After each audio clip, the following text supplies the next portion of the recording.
We've seen crowds gathering at various locations across the valley at Sky Harbor when Air Force Two escorted his body here to the valley. Now, many of Kirk's supporters also contributing to a growing memorial outside of the Turning Point USA headquarters here in Phoenix. A solemn day in remembrance for them. Turning Point, the organization that he built starting from when he was 18. So Sean Rice has been out there. Sean, I know there was a prayer circle a short time ago. What's happening now?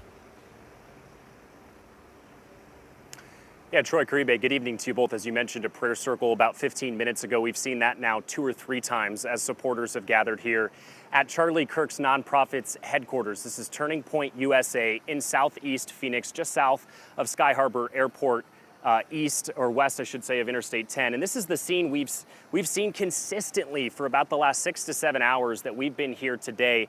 These are people who may not have known Charlie Kirk. They may have known him from afar, from his large social media presence, but they've come here today to sit in silence over 2 memorials with dozens of bouquets of flowers, his picture here with a religious quote on it, acting as a memorial of sorts for his life. Let's take you to some video that we've shot earlier today. If you're just now joining us, Charlie Kirk, a conservative voice here in the Valley and all throughout the nation, was killed yesterday on the campus of Utah Valley University. Law enforcement at this point are still searching for who took his life. Kirk was a mighty figure in Arizona politics. This is a place he's called his home for the last 10 years. This is also the place he created his nonprofit, Turning Point USA.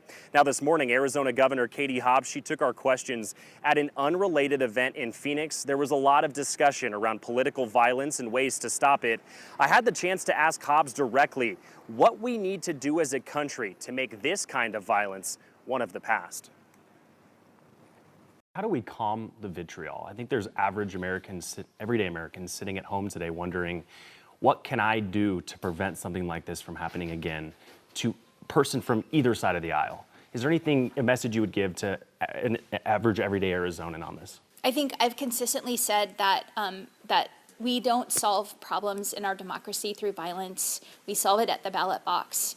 And I can't speak for every Arizonan or American, but I know that as an elected leader, my responsibility is to do everything I can to work to tone down the rhetoric. And I think I would call on other elected leaders to do the same and set that example that Americans will follow. And here today, we have seen some Turning Point USA staff members come out of these 2 buildings. They've talked with Charlie Kirk supporters here on location about what he has meant to this community. Some, as I mentioned, sharing a moment of silence, some even openly weeping as they've stood here honoring Charlie Kirk's life. I did have a chance to speak with a couple actually from New York.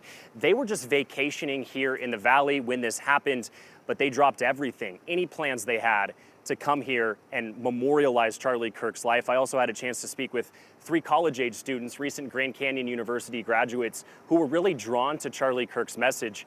That is why they came out here today. The resounding message between both this couple and those 3 young individuals is that this is a very personal thing to them. This is somebody, as I mentioned, they may not have known personally, but somebody whose message had a major impact on their life. That is why they came out here today.